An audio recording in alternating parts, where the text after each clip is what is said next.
brand new banger. It's Nukkle Hedd Comics Tuesday. It's fucking Tuesday. We got Lay in the building. We got Cap in the building. Cabs can't make it tonight, but he's here in spirit on Lay.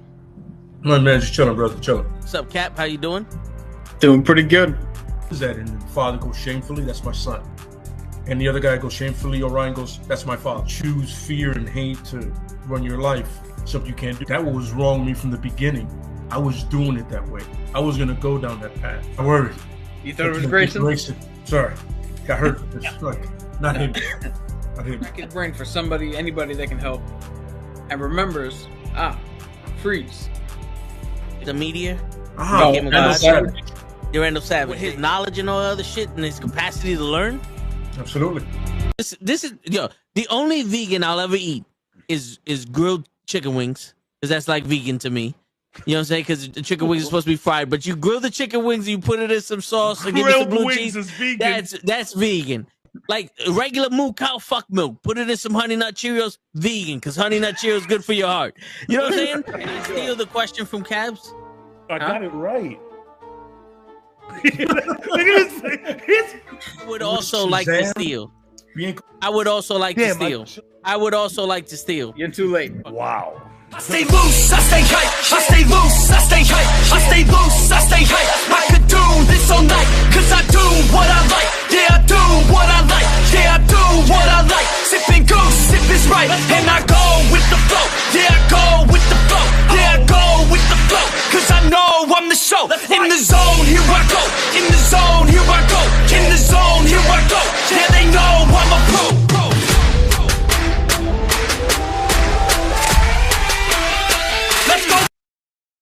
Yo, what's going on, everybody? It's fucking Tuesday night. You know what that means. I had to cut that shit short because apparently we get copyrighted on Spotify for that song. So fuck all that shit. They like taking our shit off. But it's Tuesday night and it's Nukkle Hedd Comics. We out here. What's going on, Cap? That was unexpected. Yeah, this whole fucking day is unexpected. All I ask is for some shit to fucking work, and nope. Fuck that. Well, I mean, not to get political on the show, but why would anything work for you and the government's not working at all? That's what I said.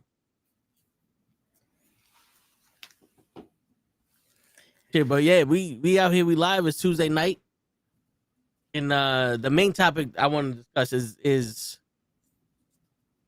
the RDJ, but it's mostly, do we want to see him as Iron Man playing Doom, or should he, or because I want to see him playing Doom.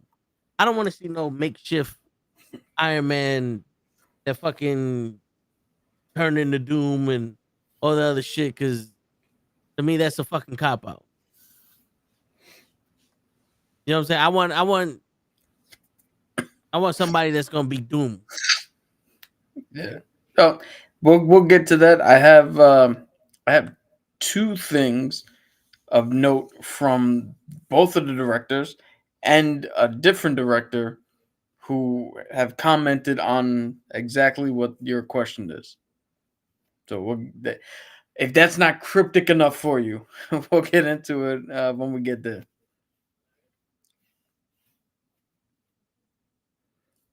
Also, I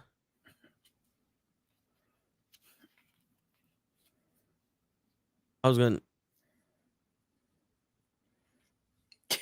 You're like Dragon Ball Z right now. Tune in next week to see what he says. What's going on, Mr. Loki? Because I started rewatching the MCU timeline, and Black Panther came after. Well, Black Panther came after Wanda, but I mean not Wanda, Black Widow, but also Doctor Strange came after Spider-Man. And like now, seeing the timelines, I kind of want to know when well,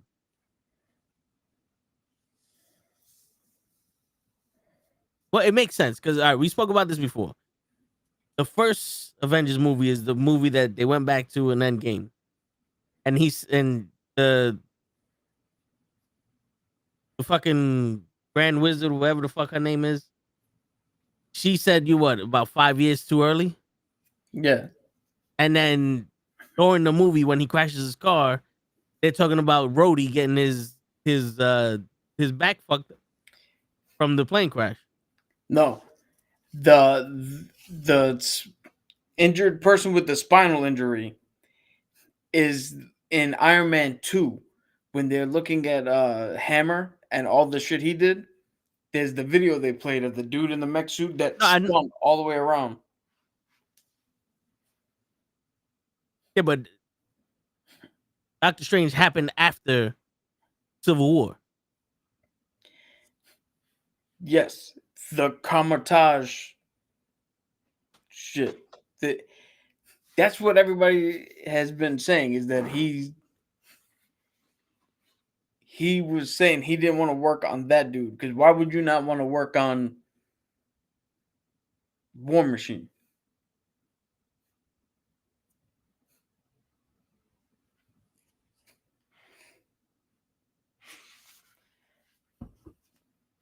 Maybe they didn't know he was War Machine. They just knew he was an army veteran. I'm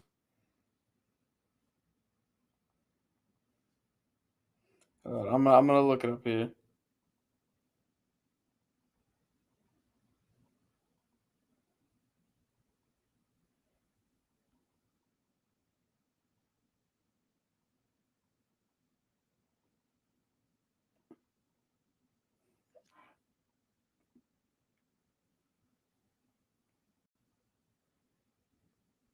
One of the cases mentioned the Air Force colonel who crushed his lower spine in the experimental armor.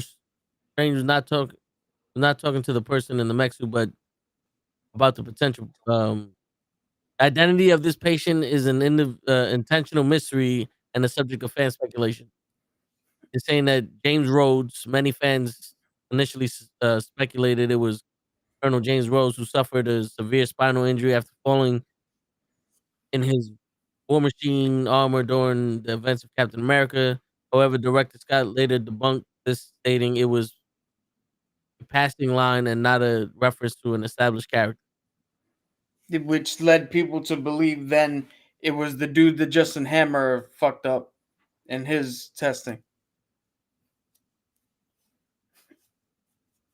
So it said ultimately it was an individual in the mech suit, was generic unknown character used as a plot device to show Strange's professional life and types of cases he considered for his own accident. So all right, so that didn't mean nothing. There wasn't even the dude from Hammer's Industry either. Yeah, but again, that's what the speculation. That's where the speculation went. It went from Rhodey to that dude, and now you just definitively said it's a throwaway line.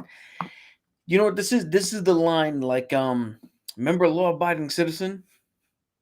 Where Jamie Foxx like passed on shit because he didn't want his record to tank, so he only took cases he knew was winnable. Yeah.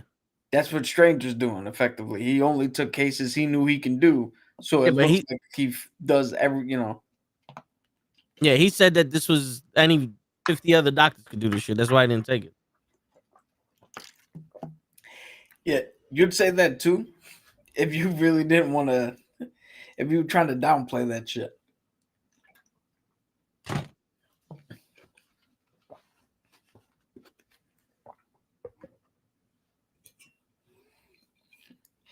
I'm pretty sure if you look back at my history of shit, people were like, "Yo, Vic, can you do this?" I probably be like, "I don't need to do that. You can get any 50 of these motherfuckers to do that shit."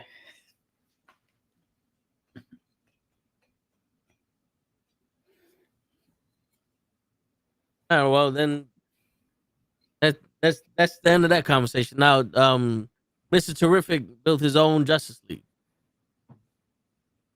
Oh, in the comics or in the Justice League Unlimited number 12, he built his own Justice League, and they're called the Terrific 10.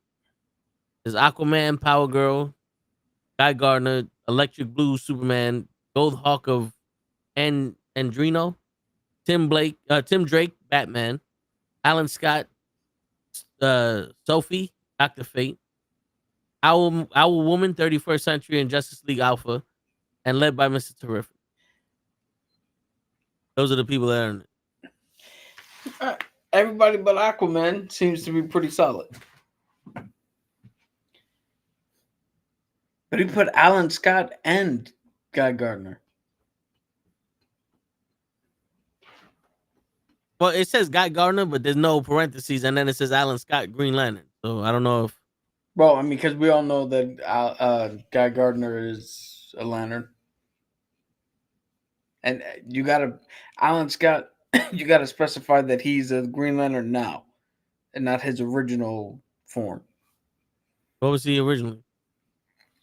So originally he was the Green Lantern, but this was before Oa and all that shit. He wore like a red fucking sweater, and his weakness wasn't the color yellow, it was wood. Okay, so he was the original Green Lantern. All right. Yeah, he had nothing to do with the status quo of the Green Lanterns now. Okay. It says that Mr. Terrific is the third smartest man on Earth. Who's the two ahead of him?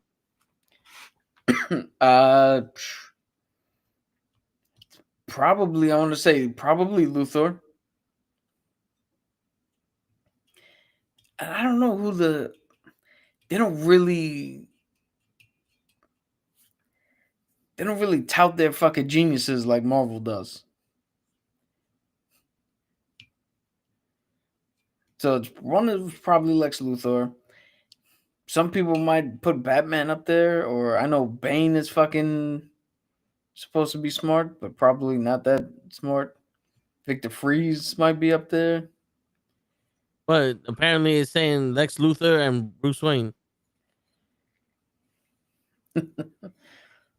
Of course, because if Batman is really that smart, right, you got to look at how bad of a person he is.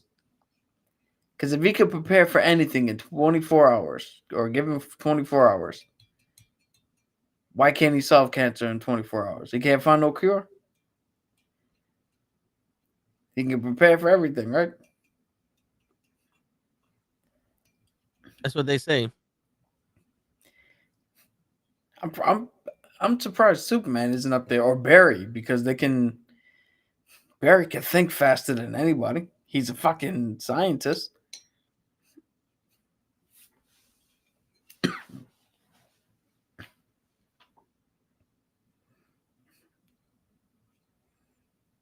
When I put up the top 5 smartest, it says Lex Luthor is widely considered the smartest character in DC.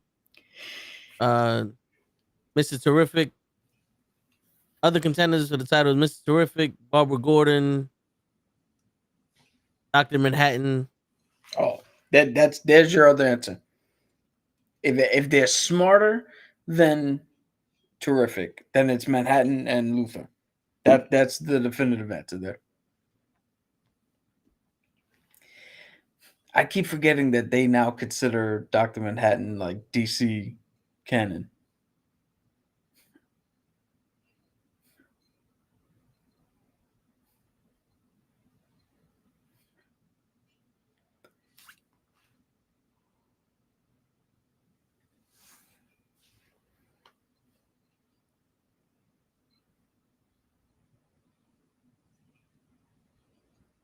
In Doomsday Clock, Ozymandias determines that Lex and Bruce Wayne are the two smartest people on the planet.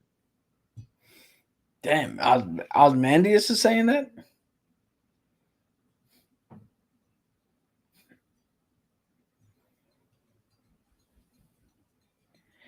Okay, so if he's saying that, then he's going purely like humans, not a meta-human like Dr. Manhattan.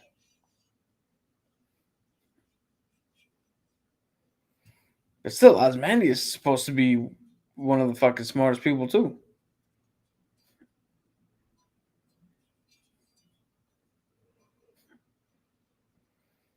You know who that is, right? No. Is he the guy that gets everybody prepared for Infinite Earth? No, so Ozymandias is the villain in Watchmen. Okay, You know, the one who set up the bomb. yeah. Which I would think that he's the smartest fucking person.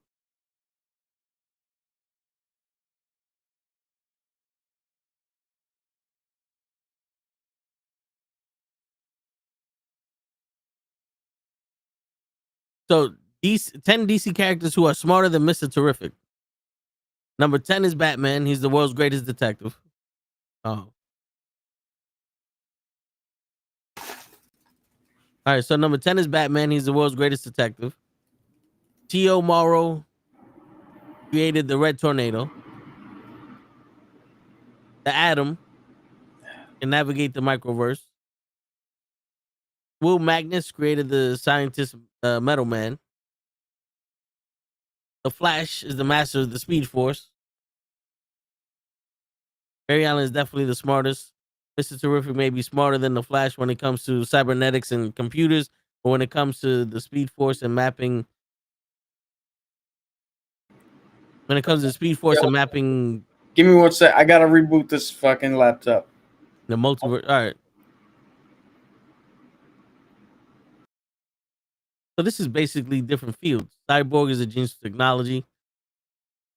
Brainiac 5 is the smartest being in the Legion of Superheroes.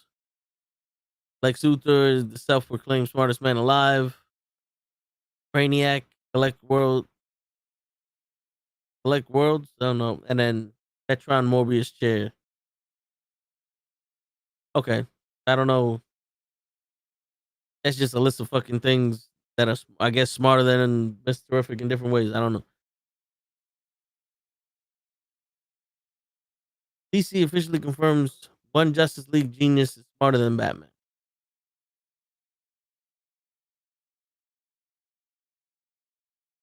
Oh. The Penguin, number 8, is written by Tom King, and Penguin meets the Riddler in his civilian gaze at a restaurant. The two have a frank discussion with the Riddler, trying to quote the Penguin. The Penguin points out the Riddler is not only smarter than him, but Batman as well. Penguin goes on to say the Riddler could even give Lex and Terrific a run for the calculated week. So they're saying that the Riddler, it might be smarter than Lex Luthor. Yeah. See, this is the shit. Like, at least Marvel is like, is known. Like, yeah, this guy is smarter than the other guy. It's like, in this field, he's smarter than that field. He's smarter than this field. He's smarter than, like, if the Riddler is smarter than Batman,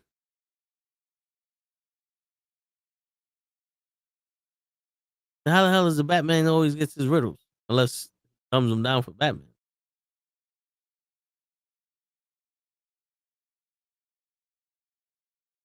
Well, let's see.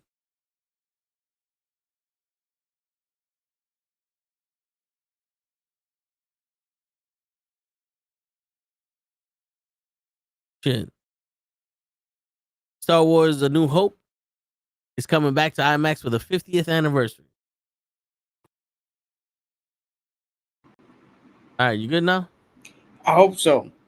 Just as a PSA for anybody watching, don't buy a fucking Surface. Anything. Fuck this. They overheat too easily. The way it fucking updates is stupid. Stay away from them. So they were saying saying that it confirmed that the Riddler is smarter than Batman, and they're saying that he could give Lex Luthor a run for his money. The Penguin stated this in one of the comics. I mean, if you could put his mind and his obsession to other things than riddles, I can buy that. Because I mean, you got to be smart to come up with elaborate shit, right? Yeah. All that other list was just basically people that are smarter than Mr. Terrific and other fucking topics, like the Speed Force and all that other shit. But I was telling the group that Star Wars is coming back to IMAX. A New Hope is 50th anniversary. Oh, well, that's in 2027.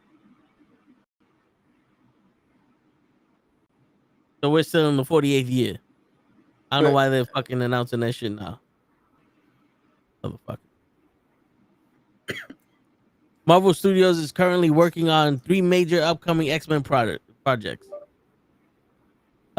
Jake Snyder's X-Men reboot, Deadpool and X-Men crossover film, and X-Men 97 season 4 and 5.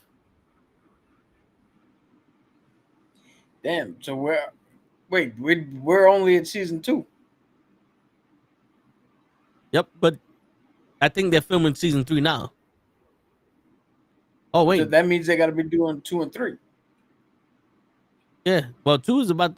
When is 2 gonna come out? I think sometime next year. Yeah.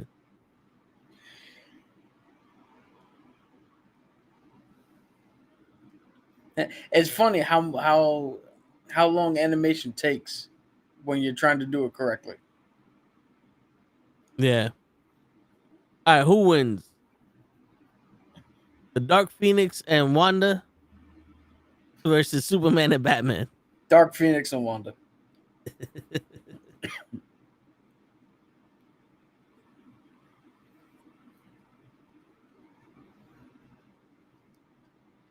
That's probably the easiest question you've ever asked me. Yeah, probably. All right, speaking of that, let me open up TikTok so we can do some more verses because they ain't that much news in the galaxy far, far away today. Oh, yeah, you got those 2 percentage things? Yeah. All right, so we got Thanos. Thanos percentage chance of beating these DC characters. Okay. We did this one already, right? I don't know. I don't remember. All right, Aquaman. 100%. That's what they got here.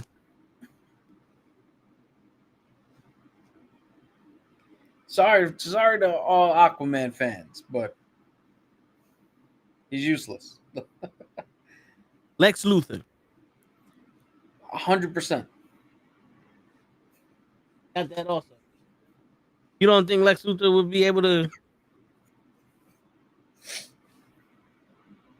outsmart Thanos? Your brain power means nothing when he's literally just going to walk up to you and snap your neck. Tony Stark made Thanos bleed. Yeah, Lex Luthor is a bitch.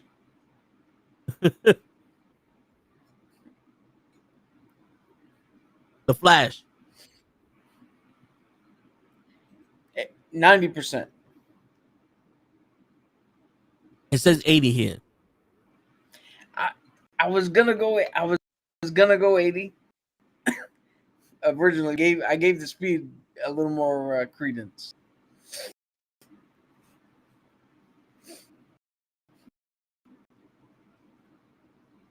I would think the Flash has a little bit more of a chance, no? That's why I put it at 90, the whole speed thing. No, this is Thanos But beating them, apparently- not them beating Thanos. So you gave Thanos a 90% chance of beating Flash. Yeah. Because of you got to account for the speed. I mean, all these fights where the Flash is lower rated, it seems like he's very easy to catch for the man who can run through time. It seems like that. Because with this guy being so fucking fast and doing that mild punch, remember in the TV show? Yeah. Now, you want to hear some perspective? The Flash can run at the speed of light, right? That's the actual fastest known measurement for the Flash. Yeah. Light speed. If the sun disappear. No minutes.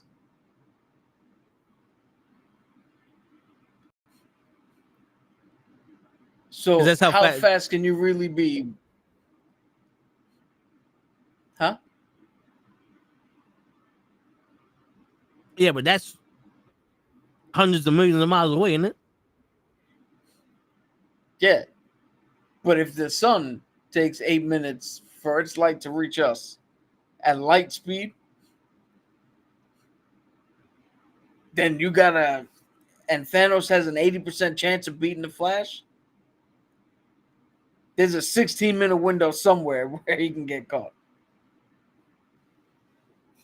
Yeah. I'm just trying to do some Steiner math. full math. That's some Steiner math right there. The Green Lantern.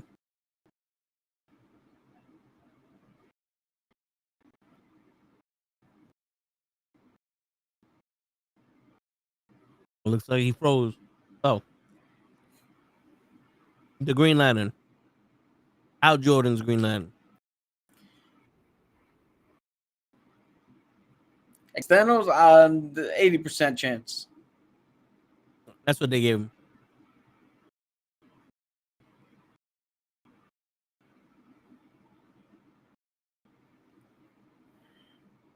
The next one, Wonder Woman.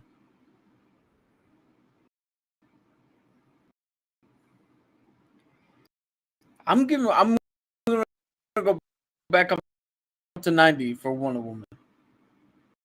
Man, but this is Thanos beating them. So you're saying Oh, Thanos wait, is no. 90%? Hold on.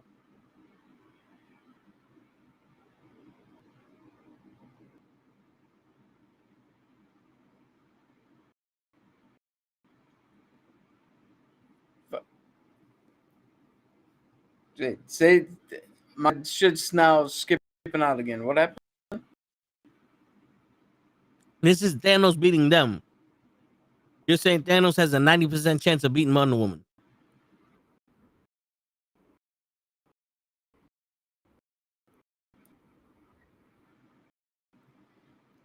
I'm getting it. I'm gonna say Thanos to beat Wonder Woman has 60% chance. You're saying that Thanos has.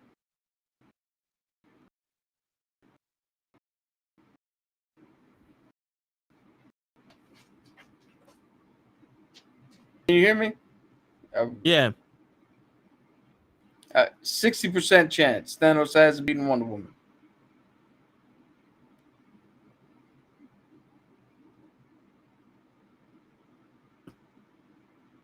All right, they said 80.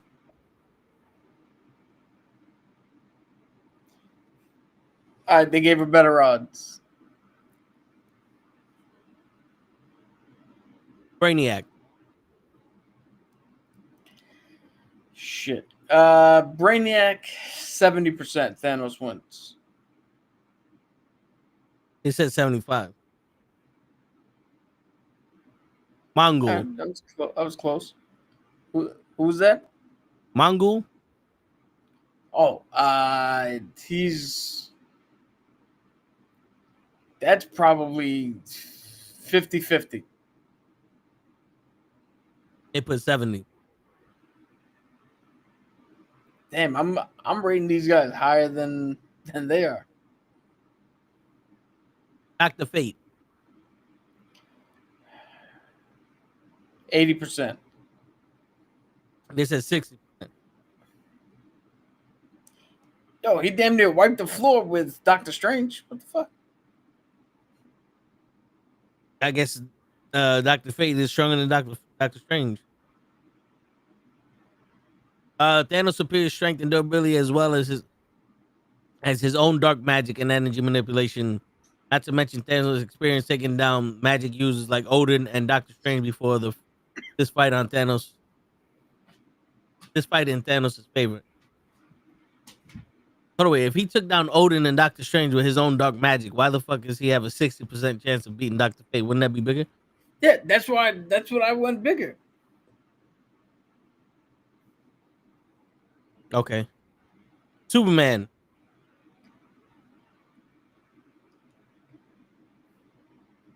All right, who we got? Superman. Oh, that's I thought. Okay, he's got a 50% chance of beating Superman. What up, Joseph? Right now we doing percentage chance for Thanos beating DC characters. They said 60%. I went with Superman standing up to the dark side. So that's where I got my 50%. Doomsday. I'm gonna go. If Superman was at 60, I want to say 50 again, but I'm gonna go 60 because Superman was at 60. Yeah, they said 60. And they were saying, although Doomsday is stronger and more durable, Thanos has consistently been able to overwhelm and put down big brutes such as the Hulk on a number of occasions. No reason why Doomsday would be any different. Dark side. In my heart of heart, he's got 100% chance. But Darkseid being his other half, 55. That's what they gave him.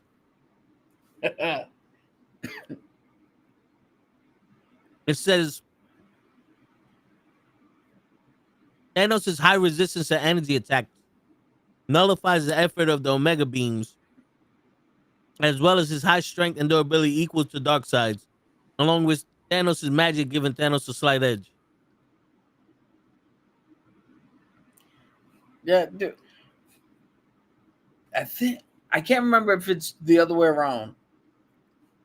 Either Kirby did Darkseid, and when he got kicked out of DC, Thanos was his.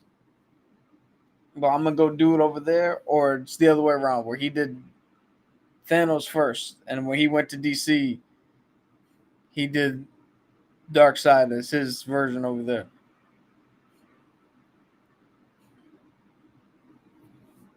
Okay. Well, I think he did Darkseid first, and then he created Thanos. Yeah, because I know he was with DC, and DC kind of like kicked him to the curb. And he for a minute there was a whole fuck you. Yeah. Yeah, because I think the Eternals, then if the Eternals are his version of the new gods. All right, so I guess that's it. But Magneto's chances of defeating DC characters. Okay. Ooh, Magneto. All right. Batman. 80%. They said 100. I wanted so bad to go 100%, but given enough time, I think Batman. See, now here's the one time where I would say, okay, Batman can figure out how to do something that's non-metallic, and then it's just a fist fight between him and an old dude. So get this.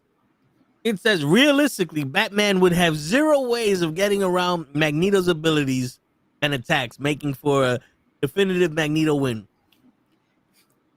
Wait a minute. Realistically, Batman couldn't come up with a way to have non-metallic objects around him in the same way that everybody fucking does in the MCU? Yeah. Who wrote this? Because I want to shake that man's hand. Because that's how the fuck, fuck Batman. He don't know shit, and he would never know how to fucking not stop magnets. Somebody says, I think you're drastically underestimating Batman's training from these Tibetan monks. But yeah, that's. I think Batman, if he's the smartest man in DC, I think he would know how to defeat a magnet. Yeah, that's 80% is as much as I would love 100%. Realistically, let's give 80. 80% Magneto kicks the shit out of him.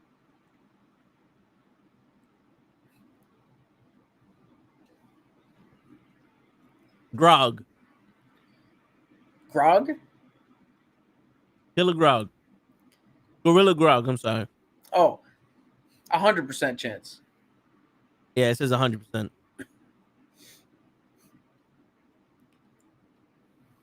Lex Luthor. 100% chance. It says 90. Oh, he's the one who figured out how to fucking stop metal for a second? Because his superior intelligence and tech would give him a chance. Like Batman doesn't have tech. Batman can fuck up Superman, but can put a magnet in front of him. Lex Luthor's tech will stop the master of magnetism. yeah. His metal tech. Yo, all right. That must mean that Magneto kills Tony Stark every day. That must mean that Lex Luthor figured out how to make non-ionic fucking metal, so none of the shit that he has is can be magnetized, including the soldering for the circuitry and shit. Yeah. But dumb old motherfucking Bruce, a magnet? How you stop a magnet? Dumbass. Even if we gave you time to prepare, you wouldn't know how to stop magnetism. You don't even know that they fucking attract, do you? Asshole. Robin, which side of this is north and which side of this is south?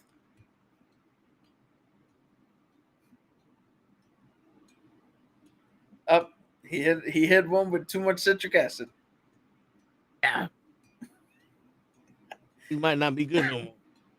Yo, I'm giving you a 60% chance against that citric acid. It says Best Buy 4/30/2026. Dude, I told you those candies are just gelatin smothered in that shit, bro. Yeah, it is. Because I just had Sour Patches and you didn't see me do nothing. I took a little shit. There goes some sour for your patch. Speaking of Sour Patches, we got some ambient lighting here. Is that the candle I got you? Yeah. See if we get that table, to be able to show it on TV. Aquaman. 1,000%. 61%.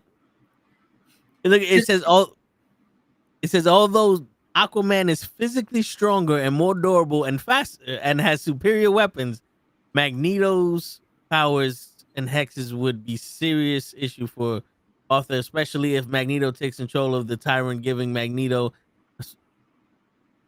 So a lot of these words are misspelled, but yeah. Hold on. They gave Magneto a 60% chance to beat a man whose weapon he can magnetically steal from him and who lives in the ocean where metal is just sitting at the bottom of the fucking floor. Well, there's a big if he can take that Trident. That's why he could take the Trident. If you could take it from his kung fu grip, yo, you might beat him. Magneto can reverse the polarity of Earth. He can't rip the fucking Trident out of a fish. Yo.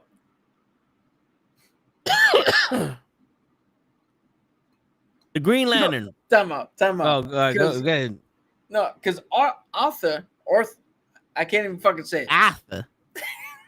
Aquaman is going to be sitting down in a bar, and Bruce is going to show up and go, how'd you beat him? I couldn't figure out the magnets. And he's going to be like, well, he tried to take the Triton, but I just held it in my hand.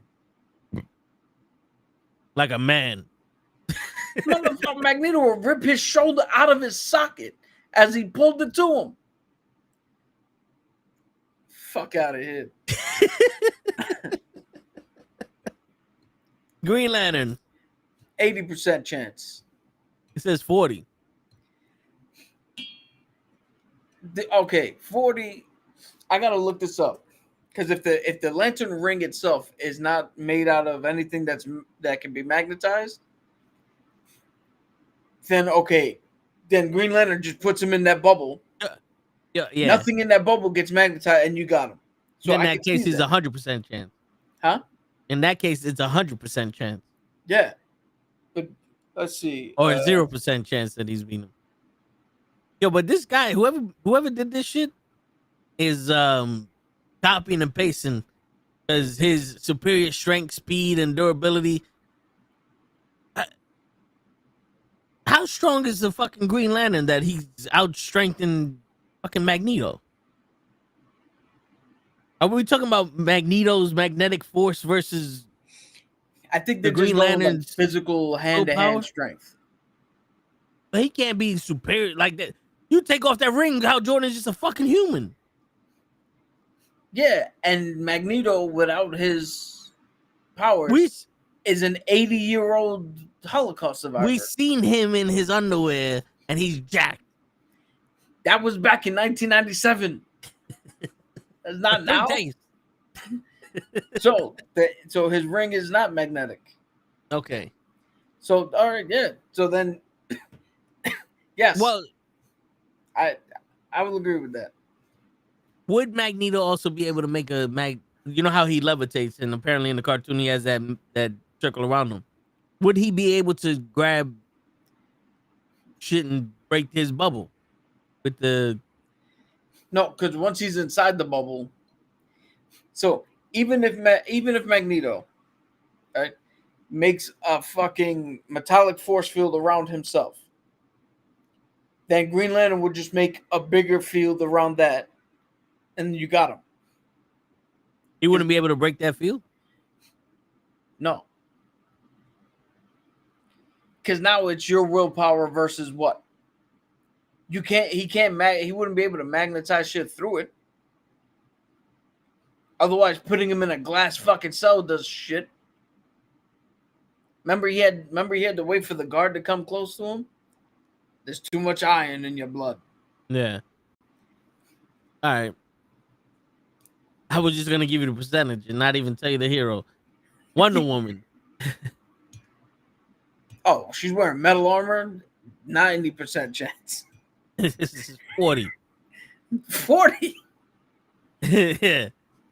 Although Magneto can manipulate her weapons and cause some serious damage with his abilities, Wonder Woman's superior strength, speed, and durability. You see, it's the same. Everyone has superior. This is what makes me think: is Magneto a fucking weakling? He can take the fucking weapon and the armor she's in. He can crush the armor she's fucking wearing. Then take her own sword and stab her in the fucking face. You know what's only funny? 40% chance he could do that. You know what's funny? Wolverine has superior speed, durability, and strength. And he can't even get close to Magneto unless he sneaks up on him. Yo.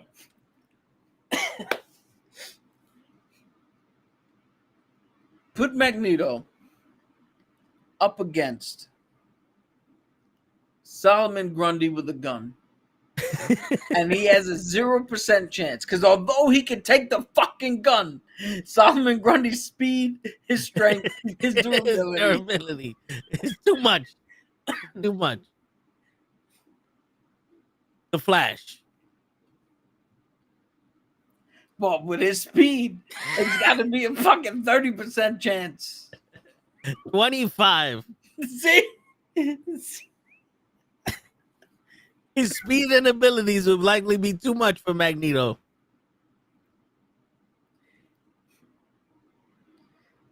Yo, why does he keep saying hexes? Magneto's not a witch. I don't see Magneto having any hexes. No one sees him have any hexes. He has powers, his magnetic powers. He picks metal shit up and throws it at you. Hey, so then that statement is true then. He doesn't use hexes. He says that none of his abilities will be able to slow Barry down or contain him from making a likely Flash win. Okay, here's the thing. I said 30 as a joke because I knew this is getting asinine now. Yeah. But if you can make a fucking force field around yourself of ionic energy, right, magnetic energy, enough that you can touch Rogue and she can't steal your powers, you could put a magnetic force field that Barry can hit you, but you don't absorb the fucking damage.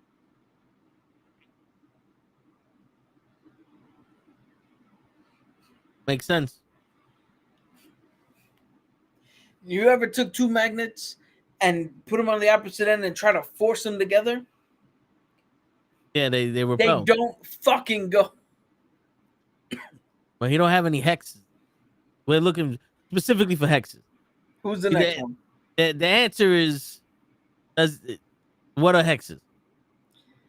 This is Jeopardy style. The answer is this question should be, how many people could apparently beat up the frail and old fucking Eric Magnuson Yeah. or Eric Lencher? Here goes your boy, Dr. Fate. 0% chance. 10%. Huh? 10%.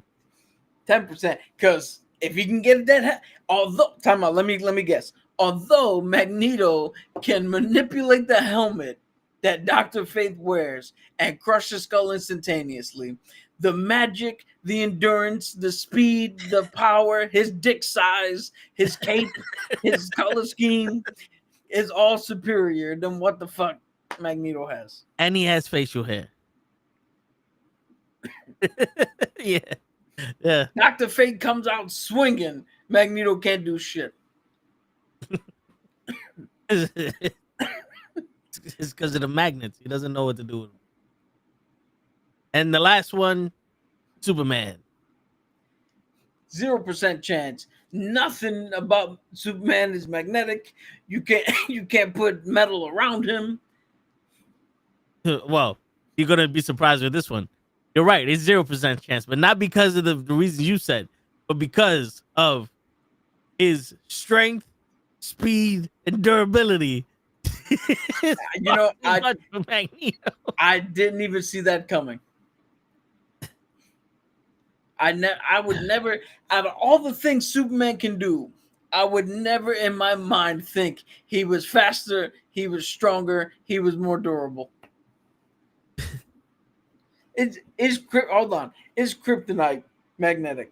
Is kryptonite magnetic?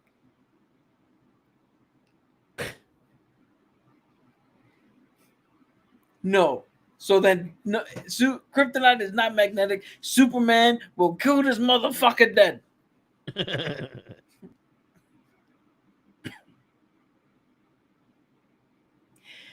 We've seen electric shocks stop Superman. Magneto can't do anything to any part of the fucking environment around Superman to shock him electrically. He can't take the metal wires that are running with electricity right now out in the street poles, and he cannot wrap them around Superman and electrocute him. He's got no chance. Nope. Whatsoever. This mother, you know what? Time out. My bad. I gotta call myself out when I'm wrong. He can't beat a fucking paraplegic in a wheelchair.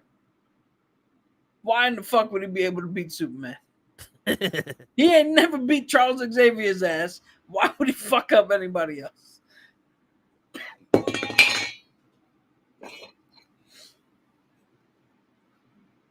You're right. All right, the last one before we start talking about Iron Man and all that other shit. Iron Man. The Juggernaut. His percentage against DC characters. Oh, wait, I think we did this one already. Did we do this one? Yeah. This is the one we did, you and me did on the couch. Then you were like, oh, I got two more for Tuesday. Oh, okay. Well, hold up now. Let me see if I can find one more.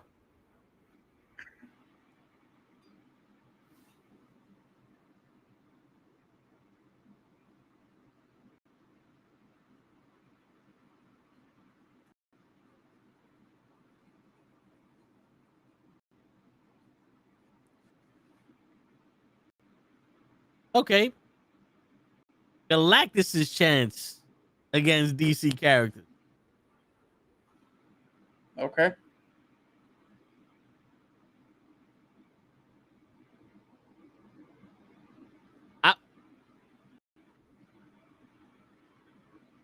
These are the Aquaman? same fucking. These are the same people as. Well, all right, Galactus has 1,000% chance of beating the shit out of Aquaman. All right. Lex Luthor,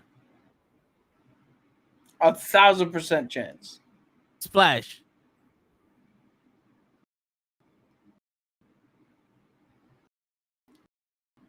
900%. 100%. Green Lantern, Wait. What did they say for Flash? 100% chance. So far, it's 100% chance for the Yeah, Lex okay. Luthor, Flash. All right, Green For Lantern's the next one. I think the power cosmic. I think that power cosmic is actually stronger than the Lantern Force. So I'm gonna go another 100%. Yep. Wonder Woman, This now, although Galactus can manipulate her weapon, her speed, strength, and durability has to be taken into account. I'm gonna go 100% chance. yeah. Doomsday, Doomsday, 100%. they said 80. What the fuck is the difference between them and everybody else? His speed, durability, and power. What the fuck was Superman. the difference? Superman, Yeah. 80. 75. He has more of a chance against the guy who killed Superman? Yeah. How the fuck you figure that?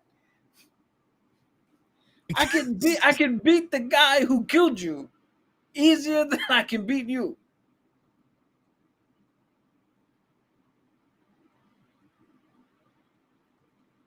Dr. Fate,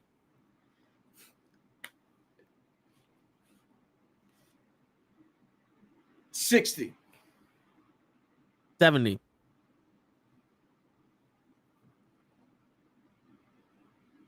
70% chance. Darkseid, 60%. 70% chance.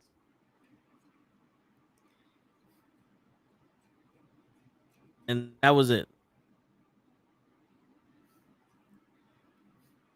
Yep. Ladies and gentlemen, tune in next week when the next set of questions gives me an aneurysm. Better be easy. Fuck it. How the guy who killed you can't do shit against me, but you can fuck me up. Oh, here goes. This is the other one. Superman versus the X-Men. Oh, okay. Oh, this is a Superman versus Cyclops. 100% chance. Superman versus Dark Phoenix. Dark Phoenix, Yeah. 50-50. Superman versus Storm. 40% chance. Magneto. Well, this is who wins. So right now, it's Superman winning all of them.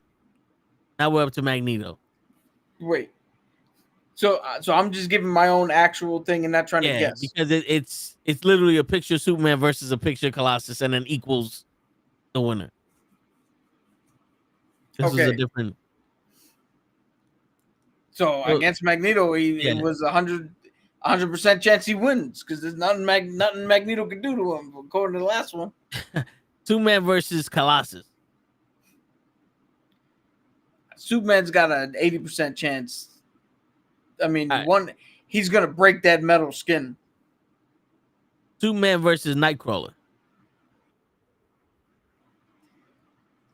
100% chance. Superman versus Emma Frost.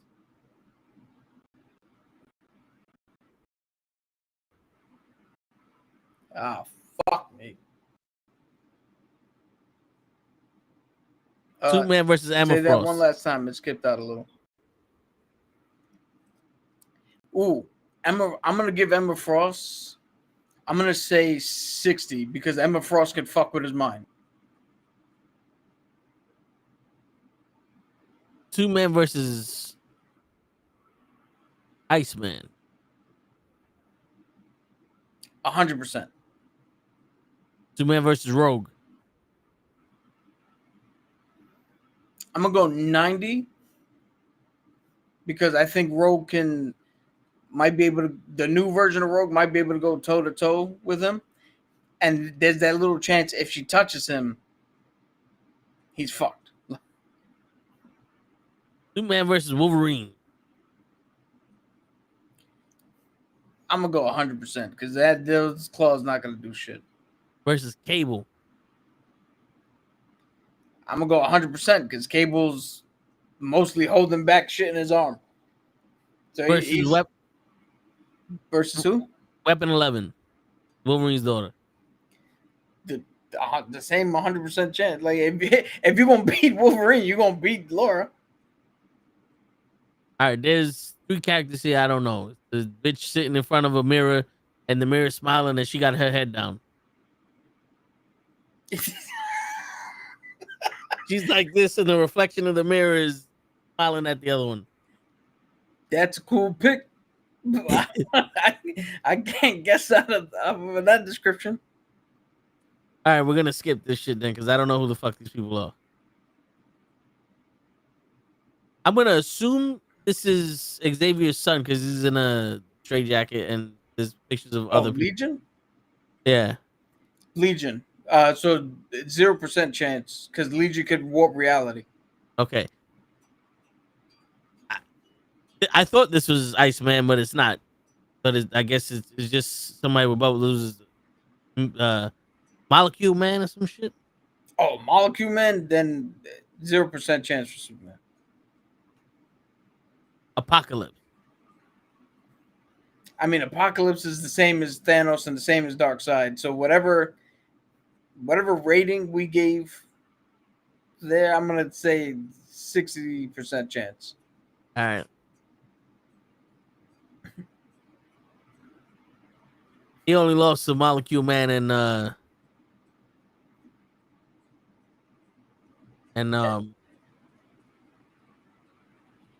Legion.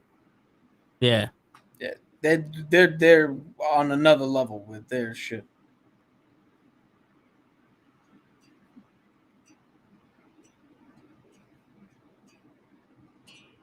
All right.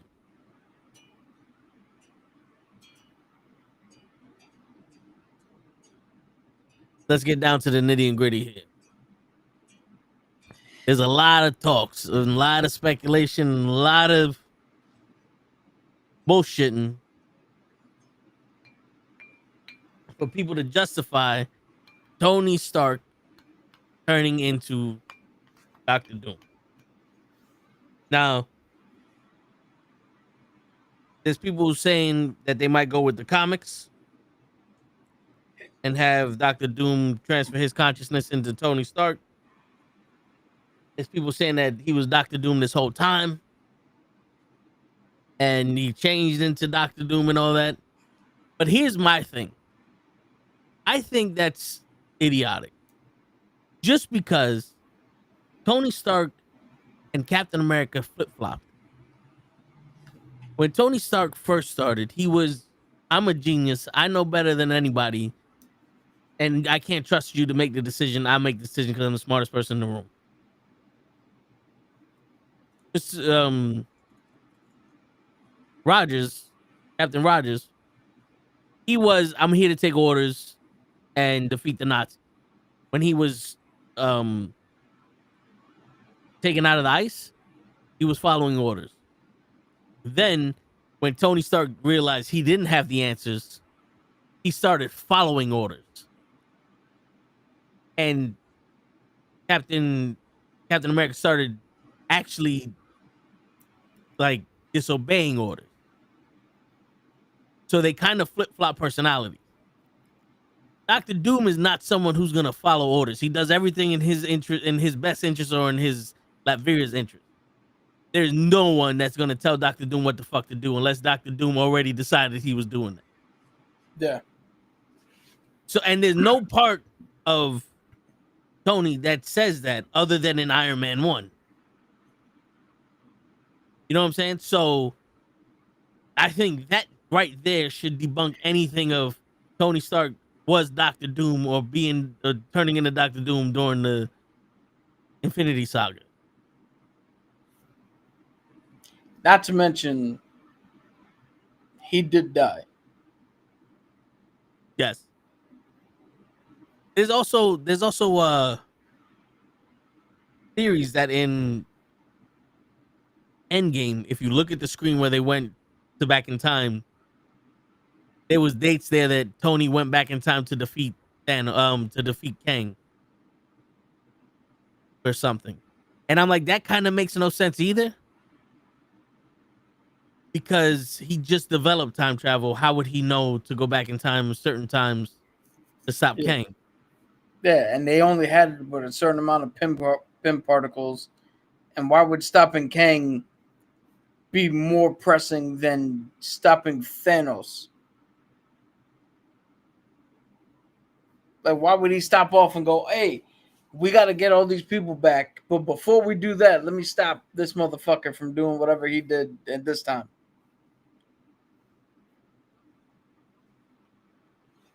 Now, if they want to talk about dates on the time traveling, the only thing that would make sense is if Kang actually used the time machine to get back to a spot where he had the ability to travel through time again. Like he used the time machine, you know, to get out of a certain situation or some shit. But then again, it would have been shown that it was used. Yeah. See, a lot of people. This is the thing that I hate because you start going into these theories and all these theories like, oh, this sounds right, but when you think about it, it don't make no sense. And then people start believing it, and that could be where a lot of the disappointment for the movies come in because now I just made something in my head that had nothing to do with the movies, but it sounds better than what you gave us. Yo, we've seen it with Eric Voss and trying to put Mephisto in WandaVision.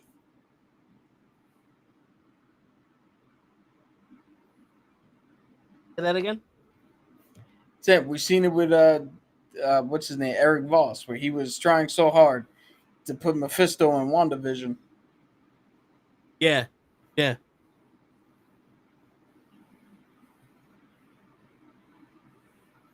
But we got it with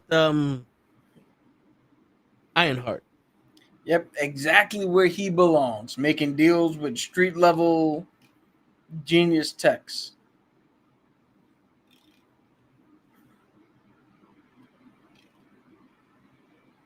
Which is weird. Because, like, I don't think you would have needed her to go through all that shit for her to pick her fucking friend to come back to life.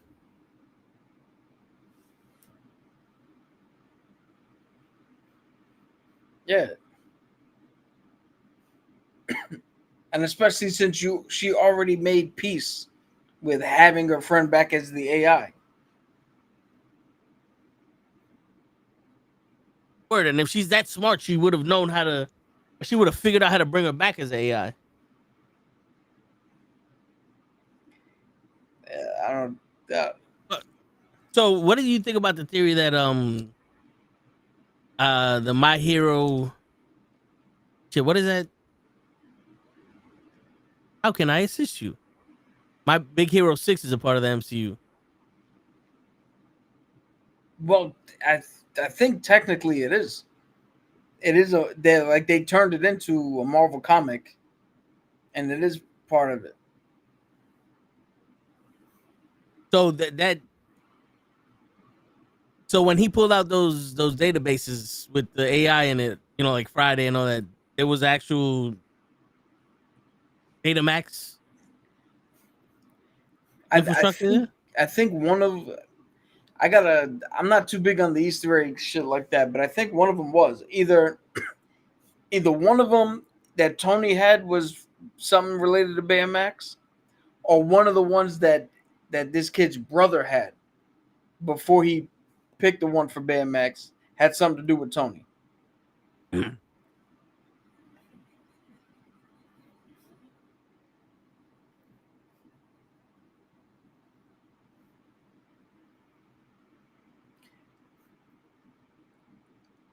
So you want to hear the two things I have? Yeah. Oh, sorry. So, yep. No, because I'm working something in my head. In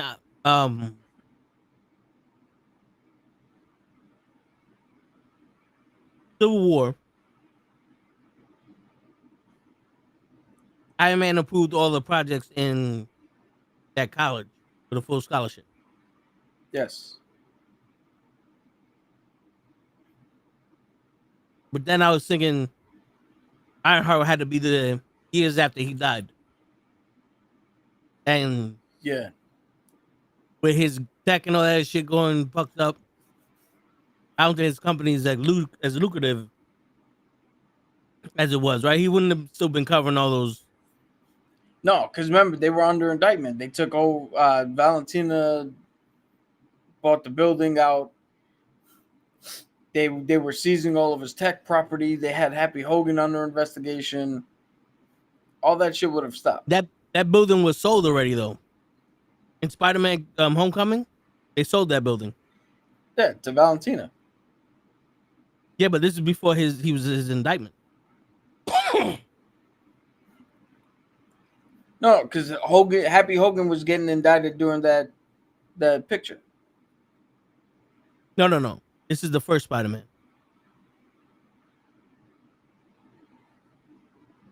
That should still have been Avengers Tower in the first one. He just sold it. That's why Happy wasn't picking up his phone, because it was moving day. Remember when the Falcon went to go steal the tech from the Stark plane that left from the Avengers Tower? He sold it to somebody. And then Kevin Feige. God, see, this makes no fucking sense, because Kevin Feige was asked point blank who bought Avengers Tower, and he said, "We'll get our answer in Thunderbolts." And the way you're explaining it, there was somebody else in the middle had bought it. So we still don't have an answer on who the fuck bought Stark Tower. Well, she was remodeling it. Maybe it was taking that many years to. She had it the whole time and kept his bar. The fucking same.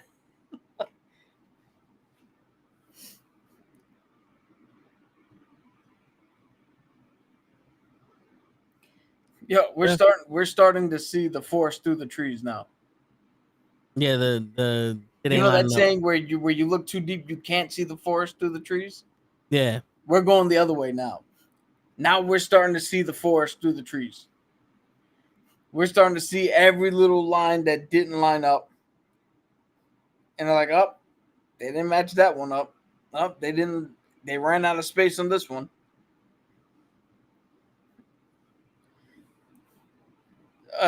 Here's my two pieces here. The Russo brothers have confirmed that Robert Downey Jr. is playing Victor Von Doom.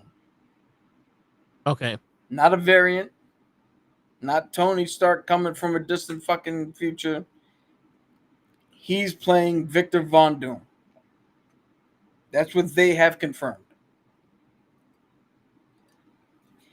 The other thing I have knowledge of is Shane Blackman, the director of Iron Man 3. Or Shane Black. Sorry, Shane Black. He saw footage from Doomsday.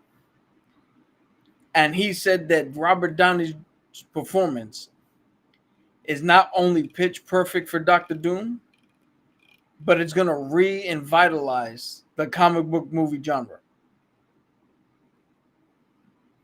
Okay, that's a big claim That's a big claim right there. We'll see. Yeah. We'll be the judge of that.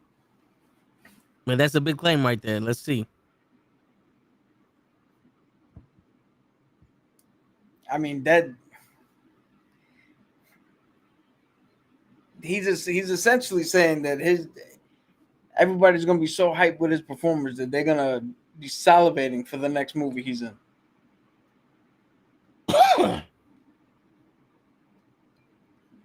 How'd you think he did in that brief snippet in Fantastic Four? I know he was just kneeling down looking at the kid, but As reports said that was actually Robert Downey Jr. who did that. But that's like asking me what I thought about Thanos when he first showed up at the end of Avengers. I'm like, that's fucking cool. But by the time we get to see him, that's not the portrayal we're gonna get. So that they said it was Robert. That could have been anybody. That could have been Pedro Pascal, fucking just sitting in a green cloak. so are we going to assume that Doctor Doom is the Doctor Doom from the Fantastic Four universe? Oh, that is. Okay. It's also been confirmed that that's the Doctor Doom we're seeing is that one from the end of Fantastic Four.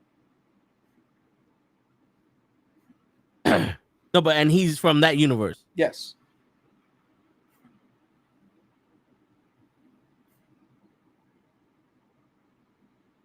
I want to see how that fits in with the mixture, because they're from the 60s, right? Technically, yeah. Yeah, so that's gonna be fun to see. But then again, he wasn't there during the meetings when Latveria was, when their seat was in there. Yeah, which he could have. Oh, what the fuck is her name? Vaughn.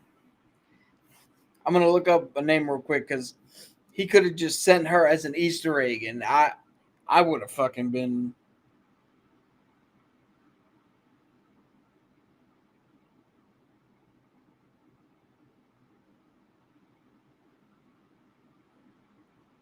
Who you talking about? I'm looking up the name right now.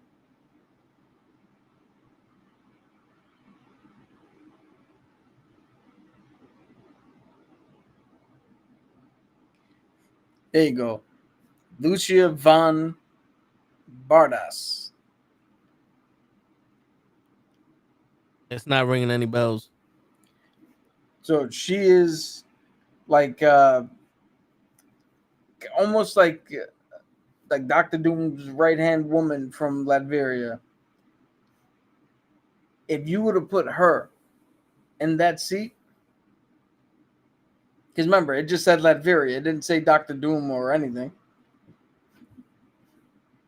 You put her sitting in that seat.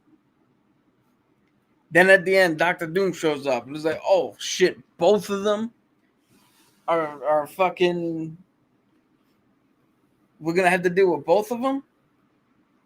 Now we got something. And you give somebody for Robert to play off of in his role. You get Gwyneth Paltrow to play it? You know what?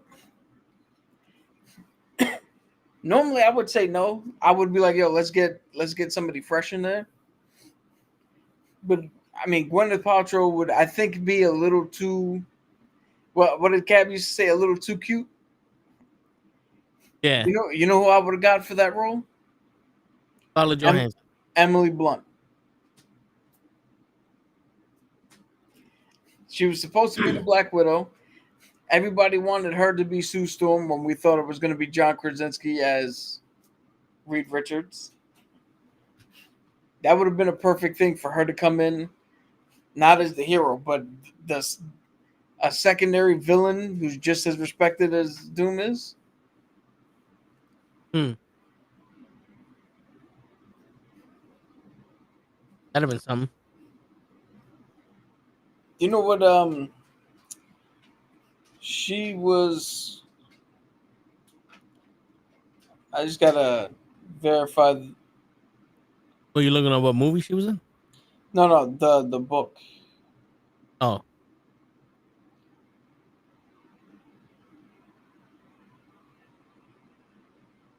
But she was The Rock's co-star in the Smash Mouth.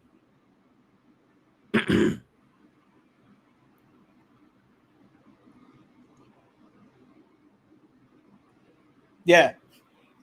So, all right. So remember, I have a book called Secret War, which is not to be, confused with the movie or the other thing, Secret Wars.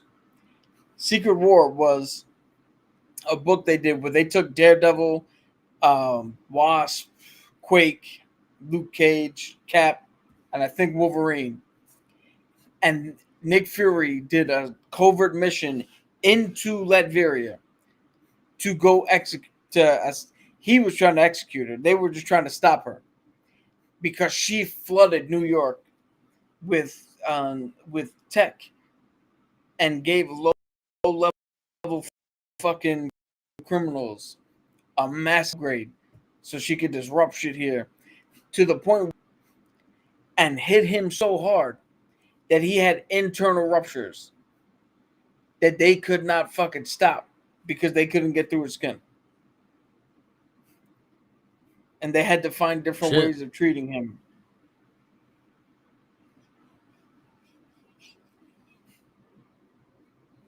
That's one of my favorite fucking graphic novel, little comic runs that they had.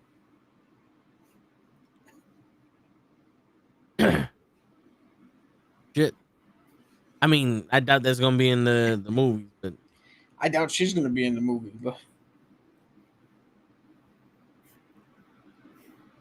just think of the potential of having somebody who can have the foresight to come here and in 2 seconds while Dr. Doom is thinking big picture,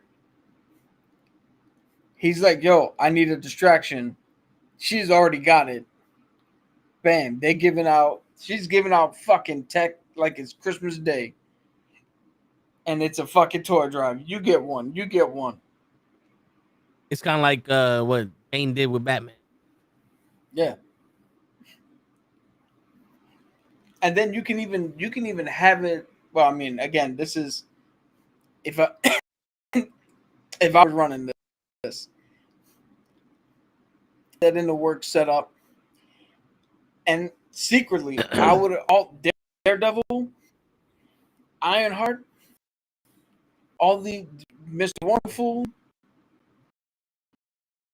all these shows that are in the background and the low level.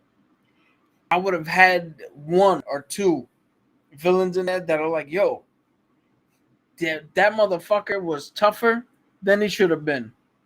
And then the reveal would have came that Lucia gave out fucking shit to low-level criminals as a disruption and a distraction for what the fuck Doom was doing. So until the Fantastic Four at the end of Thunderbolts came here to warn us and to tell us what the fuck Doom was doing, Doom was already over here. They're playing catch up.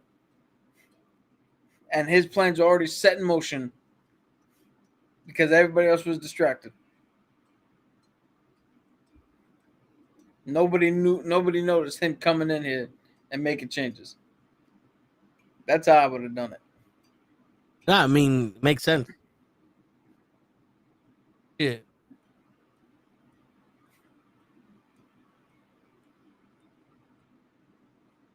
You think he would have taken advantage of the fact that he looks just like Tony Stark, or they would have never mentioned it?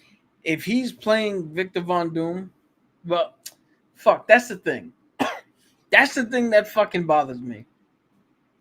Because if he's playing Victor Von Doom, nobody should ever mention what the fuck he looks like.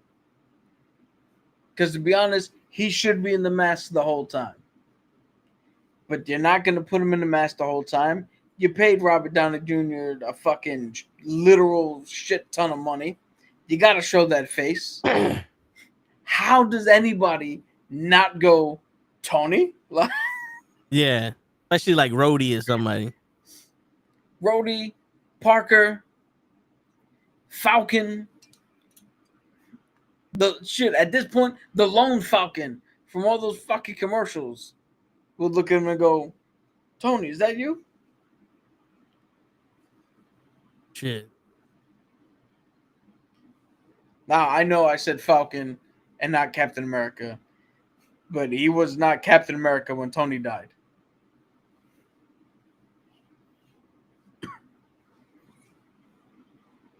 That's true, he wasn't.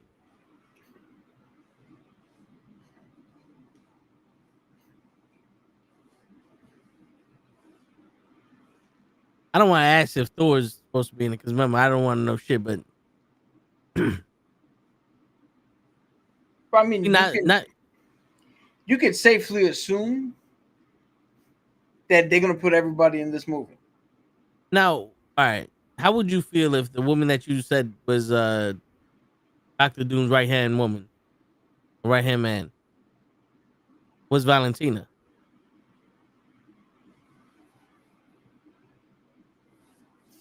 So, like, her doppelganger in that universe, or when he came here, by proxy became. She took that role. No, like he was also studying up interdimensional travel, and he figured the shit out, and he placed Valentina where she was, so that way when he decided to fuck with the rest of the universe, he had people in different universes already setting shit up for him. And Valentina is that woman that you talking about, and he put her here to do that shit. Now everybody's fighting fucking what's the sun? The power of 1,000 Sentry. Everybody's fighting Sentry, and now Doom's working on some shit in the side. So, in terms of the movies, this is gonna have to be a Civil War answer. In terms of the movie, okay, I might be able to get behind it for the purpose of the movies. But as a comic book fan, kind of don't make sense because you already told us she's the daughter of an Italian mobster who took too much off the top and got popped. Like, her vision when she touched Sentry should have been way different if she's from some alternate 1960s shit.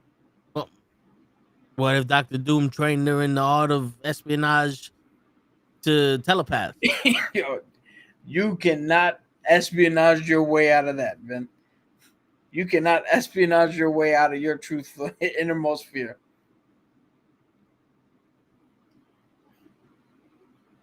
Sometimes you got.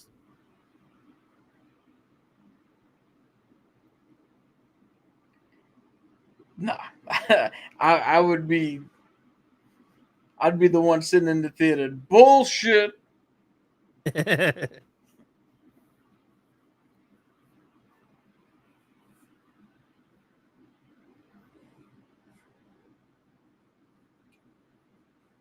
You know, Yeah, that's who I thought she was going to be for a while before she said her name.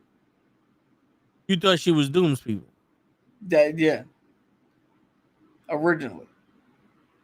Or the lady from I'm gonna pull her up. Just so you can get a visual.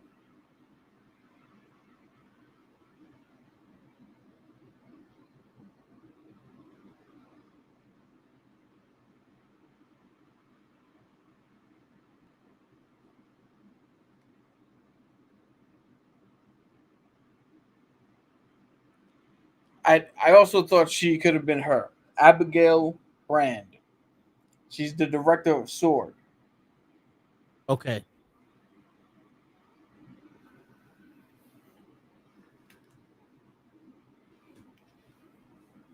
They went with option C. Was Sword in the Marvel? I think so. I don't know. It should have been, because that should have been the space Space bases they were in. Yeah. Matter of fact, it should have been, yeah, because I think in No Way Home, because Far From Home, No Way Home was the last one. Far From Home is when Nick Fury was technically the Skrull. Yeah. That's when they introduced Sword, because he was up on the space station. Yeah, so then the Marvels should have also been Sword bases.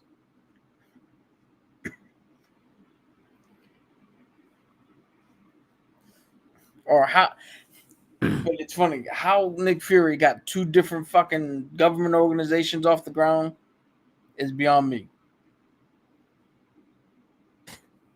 Especially when he wasn't in charge of anything. When Yeah, and he's fucking persona non grata. it must be fun to have fucking billionaire friends. You can go to the moon and do the other thing. And I guess the other thing is create Sword. Yeah. I always found it funny that Shield was down here doing dirty work and doing like CIA type shit, and Sword was up in space shielding us from outside threats. All right. So this is a 2-part question. Well, a 2-phase question, I guess. I want to hear your answer for you personally, and then an objective answer for the movie. Okay. If Tony Stark was playing a variant of, if RDJ was playing a variant of Tony Stark that was Doctor Doom, would you have liked to seen that? And would the movie have did good or bad, objectively?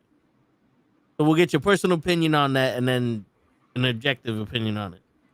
All right. Personally, I think that would have been the biggest mistake they've ever made, because people would have just wanted Iron Man back, and I would have fucking personally hated it. Just fuck Victor Von Doom and one of the best villains you have, because you're so desperate from fucking up for the last 5 years that you need to pull RDJ back. That's a personal slap in our faces to fucking throw him back in there because you fucked up. Now, objectively, in this multiversal saga, there are justifications for how you could have done it and how you could have made it work. Could they have pulled it off? Yes. They could have pulled it off. Especially if they pulled him from a universe in which Captain America said we'll fail together, and they didn't. So almost everything happened the same. He fought him up on Titan or up on whatever. He came back and was like, fuck you. You weren't there. But his universe never fixed the problem.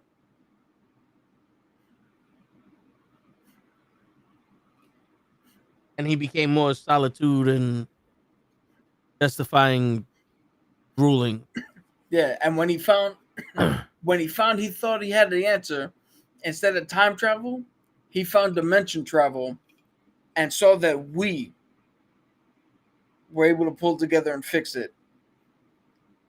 And he sacrificed himself to get it done. And that just drove him over the edge. And he took the name of somebody in his universe who was a villain that they had to deal with, Victor Von Doom. But over here, we haven't heard of him. Okay. So that way he can keep his identity until it gets revealed that he's Tony from somewhere else. I mean, that's one way I could think of actually doing it that would make sense for the movie purposes.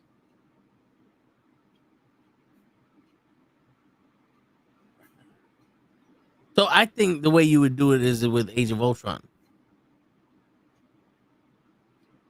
where they develop Ultron. Ultron is running the Legionnaire, and then Ultron does the whole the only way to save humanity is to kill it.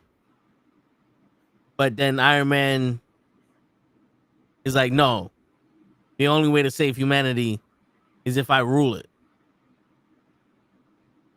You know, because he's like, yo, I built this to protect it so I won't have to do nothing and it could be self-sustaining. But even this, I can't trust. I can't trust the Avengers. I can't trust the government. I can't trust artificial intelligence. The only thing I could trust is me and my brain. Since he already has the Legionnaire, the you know, those bots, because in Age of Ultron he had the bots. He's like, fuck it. He shuts down Ultron and he goes, I'm gonna rule over this shit because no one can rule. No one can truly make this earth free except for me. And then he starts getting that false bravado. So that's an alternate version of Tony Stark, but going back to Ultron. Yeah. Okay. Because remember that it was peace in our time and all this other shit. Yeah. And this is where I was saying, like, he started changing because right after he couldn't make peace and Ultron destroyed everything, he took it as his failure instead of for as Ultron didn't, like, he's like, I can't trust Ultron to do this shit. And that's why he's like, well, I'll sign the fucking Sokovia Accords. You know what I'm saying? And then probably that would make him go, no, fuck this. I'm not going to be in the country that tells me how to do this shit. And he probably goes to Latveria or whatever and rules over there and they want for nothing. And he's like, see, look, this is the way it's supposed to be done. And that's probably what makes him turn into Doom. That could work. But you see how many hoops we got to go through to make Tony Stark, Dr. Doom. I said Tony Storm about 3 times today too, so don't worry about it. Yeah. As opposed to just making Victor fucking Von Doom.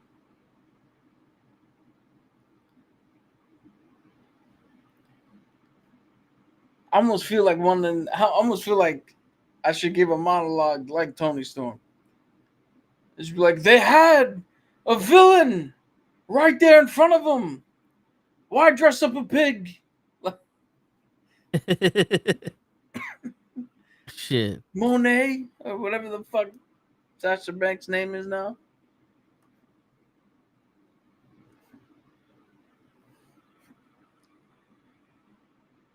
See, my thing is, hold on, you gotta. If I'm gonna do Tony Storm, you gotta do one of these.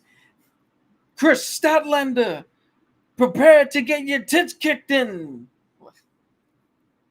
shit. That's the truth, Tony Storm.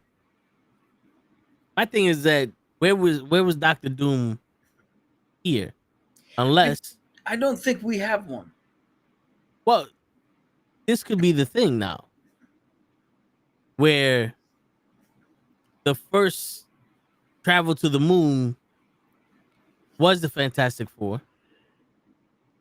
They, instead of for them coming back and being the Fantastic Four, the government has them on the lockdown. Like what they did with the leader. And, you know, they don't know. Either they're trapped in there and they can't get out, or they don't know what's happening in real life and they're just being lied to this whole time. And Dr. Doom is now fighting Mephisto or the devil for his mother's soul. And that could be what Doctor Strange was going to help this girl with. That you set off an incursion and it wasn't Doctor Strange, it was Dr. Doom. You got the wrong doctor.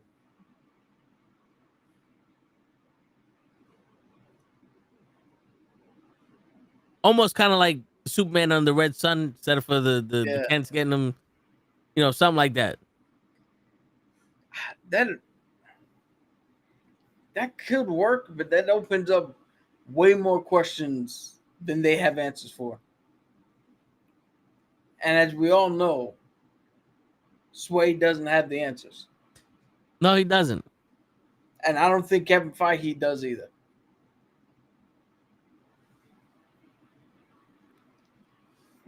Yeah, because then you would have to pick what Fantastic Four is going to be on this timeline. Yeah, like we've already seen that there's 3 different sets of Fantastic Four in our fucking universe now. There's the John Krasinski, there's the Pedro Pascal, and then there's the Fox universe. Yeah.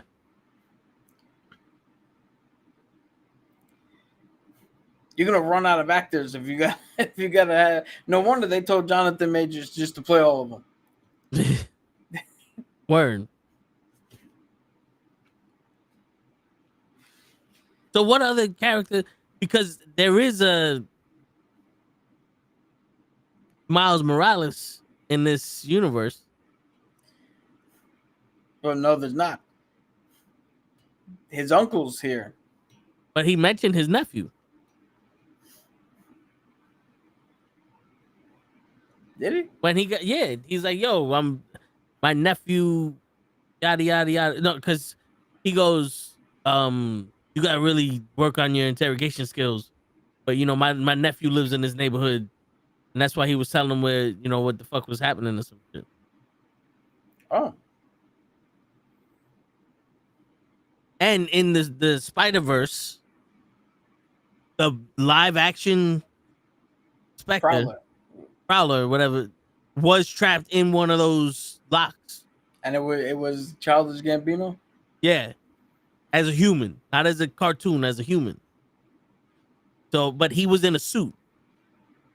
So that might not be this Childish Gambino, but it's another Childish Gambino in a suit where he actually is the Prowler.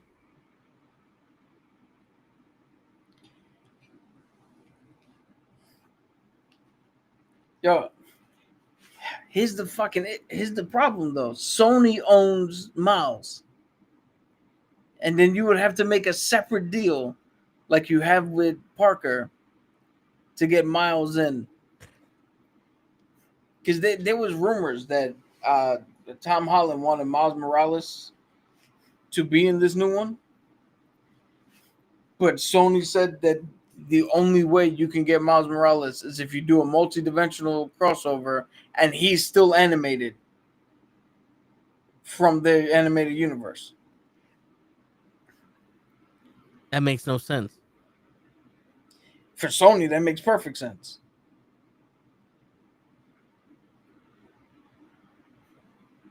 Well, it's been like 4 years since part 1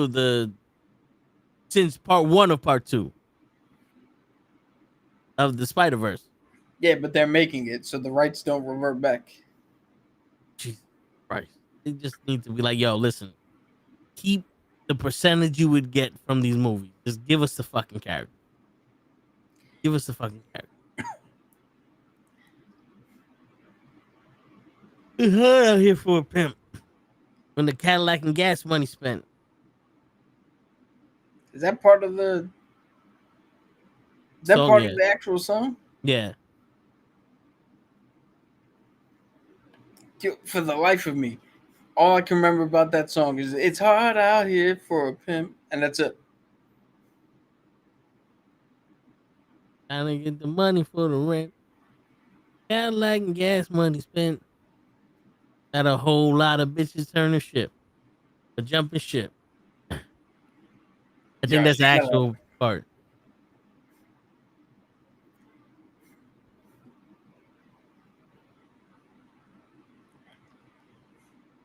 Where's Ray so we can ask if he knows what movie that's from? Shit. I don't even think the people watching know what movie that's from. Show would know if he'd ever show up. Right? Well, he's here in spirit. That don't count. Yeah. He wanted to be here. But yeah, Shit, man. Now that you said that this was supposed to be an exhibition, but that he's gonna revolutionize the comic book movie. That reinvigorize. What? I'm still Re-energize. trying. I saw Age of Ultron minimum 3 times. And I'm still waiting for that part where he said the speech and everybody stood up and started clapping. Did they cut that from the film? No, that was I'm everybody on set. Yeah, I know, but I'm saying, like, I'm waiting for this magical fucking speech he gave, and I'm like, I don't know which one it was, and I don't see how people just start clapping unless they edit it out. I have no idea, man. Remember, on set, they got to placate to the actor's fucking ego, whether they want it or not. I showed you the story that Matt Damon said about John Malkovich. Yeah. They all were praising him, and even John was like, "Yo, I'm a shitty actor." Give this man his money. I actually saw the scene. Goal. You baited me. No, you fuck you fuck you. You fucking cheated me out of my money. It's like, no, that's Russian. All right, cool.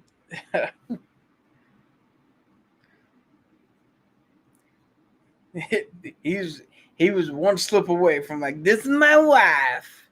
Yeah. Enough.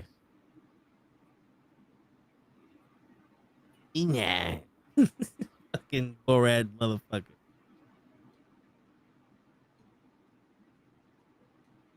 Shit, man, I want to go down the rabbit hole and talk about Doomsday, but I don't want to fucking speculate too much shit because now I'm sitting here going, I know before they rolled the film, Pedro Pascal was supposed to be the next Robert Downey Jr. of the MCU. Then they played the movie and they're like, you know what? Maybe we're gonna suspend Pedro Pascal for being Spanish, and now we got a new guy leading the charge, and you're gonna love him.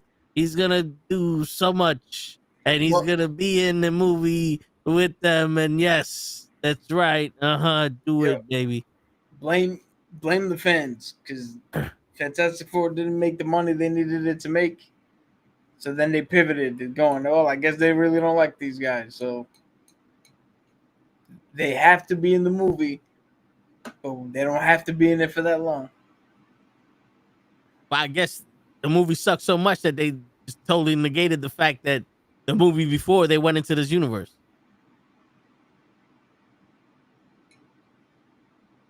Well, listen, I would rather them show the world how they put a futuristic baby seat from the 60s in a futuristic hovering car than how they got here or why they're here. You know, fuck that. Those are minute details we don't need to see very much in the movie. Yeah, is Fantastic Four on Disney Plus yet? Not yet. I think they said November something. And the last time I looked it up, it was in November. Because I want to see if you have the same reaction as Screen Rant after a second viewing. I think Screen Rant was just like, you know, they're too powerful, the speed, the durability, they don't got the chance. I want to watch it again because you know me. After a while, I'll start catching shit. Like Superman, I was like, yo, this is a good movie.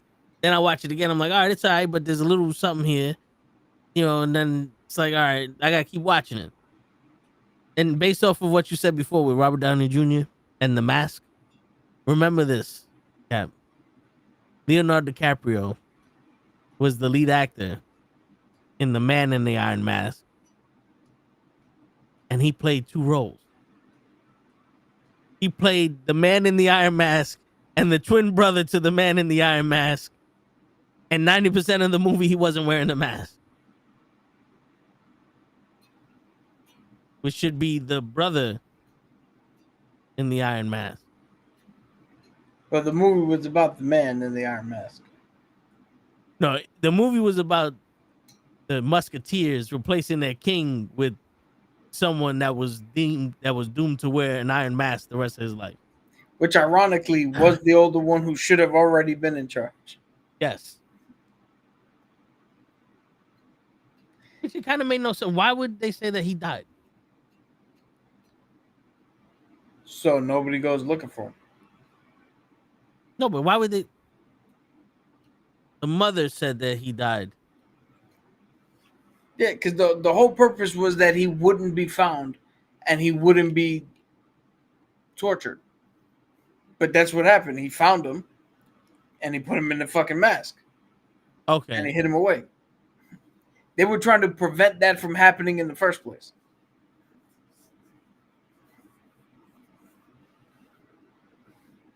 You will spend the rest of your life in the mask that you cherish so much. You will learn to love it. That's Yo, what I want to see that movie again. it's in Tubi. Not Tubi.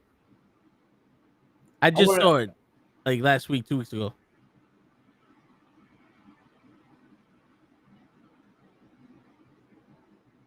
Not bad.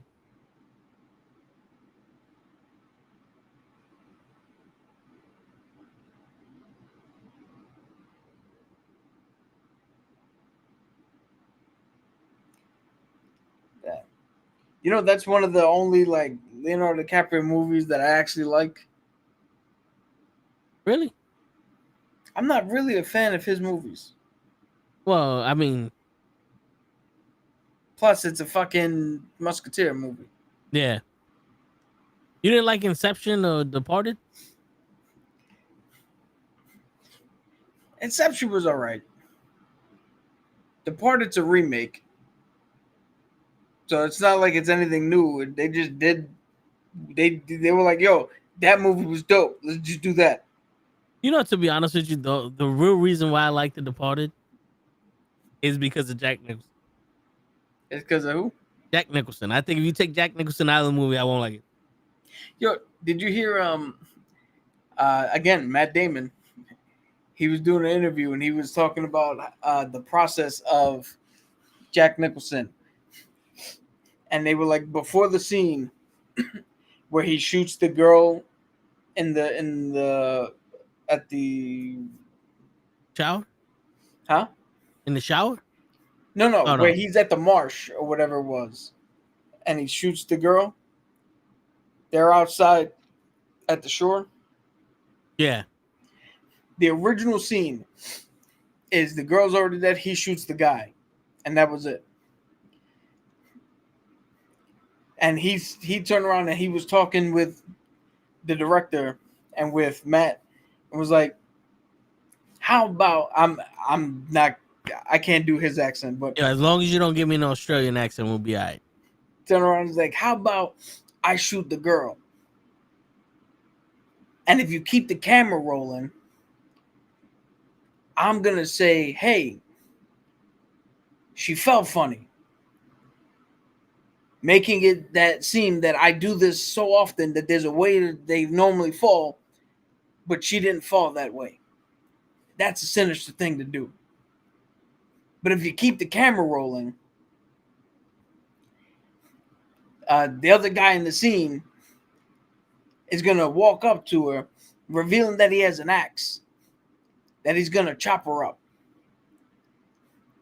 But if you keep the camera rolling, I'm going to look at him and go, I think I want to fuck her one more time.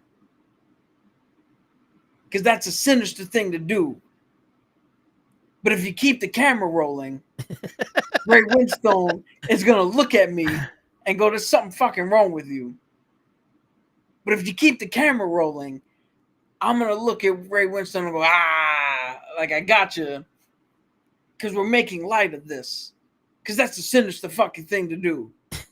And that's the entire scene they put in the movie. Yeah. That's the shit that happened that Jack Nicholson was just like, but this, if we do all this shit, we'll get a better scene than if I just came in and popped the dude. Look. You know what's funny? When I first heard she felt funny, remember I didn't watch this in the theaters. I watched this at home. I rewound it, and I was like, "Did she fall funny?" Like I'm looking like, I don't know. It got me thinking like maybe the bitch don't know how to fall. Maybe he did do her a favor by fucking shooting her because she falls funny. But there's also a part where he's eating lobster. He's eating lobster, but putting a hand that he just cut off in a Ziploc bag, and he's taking off the rings or some shit, and he's pointing the hand in the Ziploc bag at Leo. Yeah, I'm not saying that movie was bad by any stretch. But again, there's just something about Leo that I don't find his movies all too entertaining. I hear you. Like I can't watch Romeo and Juliet. Oh, I didn't. I've seen it half a time. I've seen it once, and I was like, "Yo, this is too fucking stupid." Modern day with the actual vernacular of it, none of this makes sense. Yeah, Fuck I that. remember. I remember going. This is I was like, this is stupid. Then you start thinking like they've overreached on that one. I haven't seen The Revenant. That's the one we get fucked up by the bear. Yeah. I didn't see that one either. I keep forgetting about that. You know what's funny? Django, The Departed, Man in the Iron Mask, Titanic, Inception, Wolf of Wall Street, Which that one was pretty good. The Beach. Beach. Huh? The beach. The Beach. Which one is the beach? One of his earlier ones. Okay. What's Eating Gilbert Grape? That's 8 movies of his that I know for a fact I saw. And Romeo and Juliet. So that's 9.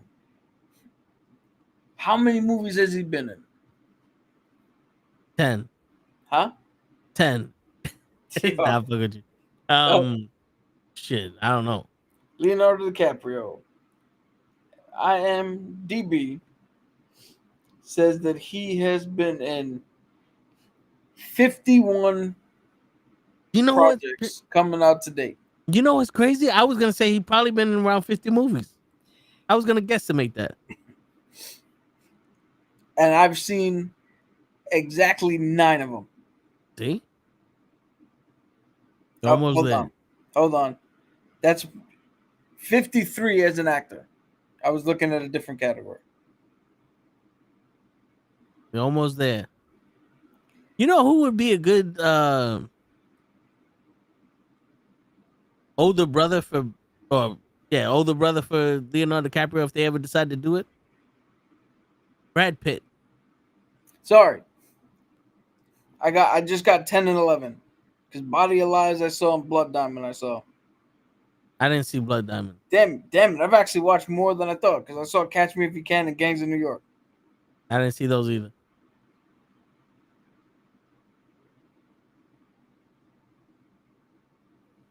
Fuck, I seen more of his shit than I thought. You see more of his shit than I did. But I mean, you don't watch movies, apparently. There's a specific type of movie I like to watch. I tried Gangs in New York. I don't know what it was. I think it was either the accents or just something. Bro. Something was just off, and I was like, I'm not. Can you tell me why? In his head, he's Irish. To everybody else, he's not. He just came from Ireland. Look at the little bit of community here. It's shit like that that makes me like, yo, this movie's dumb. Because Daniel Day-Lewis is like, yo, this is the accent we would have had if we were here. Leo just rocked up and go, what's up, guys? But in his head, he's like, oh, how'd you die there on me Lucky Charms? You gotta get in where you fit in. But yeah, like I was saying, I think Brad Pitt would be a good older brother for Leo. There's something about the way that he acted in Man in the Iron Mask, Leo, and the way that Brad Pitt acted in Meet Joe Black. It just seemed like those two was like, yo, why don't we play the same character in different movies completely? Yo, watch Once Upon a Time in Hollywood. That's Leo and Brad Pitt together. Is it? Yeah. I think I've seen a little bit of it. It's either that. No, yeah, I think I turned it off. It's either that or it was just on when I watched it and don't remember it at all. You've probably seen the bit where Brad Pitt, his character, beats up Bruce Lee. Wait, threw Bruce Lee into a car? Yeah. Yeah, I saw that part. That's about it.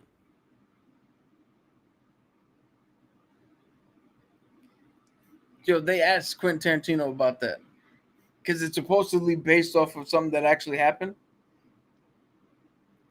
And he's like, I could see why his daughter would get mad because that's her father and he has a reputation and blah, blah, blah. He's like, I don't see why everybody else got mad because when it actually went down, the actual guy tricked Bruce Lee. Because they did the fight. They did the sparring. Bruce Lee legitimately kicked the shit out of him. Like one kick, bang, hit him hard. And him being the stuntman set his actions up so Bruce Lee would do the same shit. And this time he knew that like he was trying to get that same kick. So when he got it, boom, he reversed it and took him down. But it was a setup. But a setup from, oh shit, he kicked me for real. All right, if I'm gonna beat this guy, I can't go toe to toe. I gotta outthink him type shit.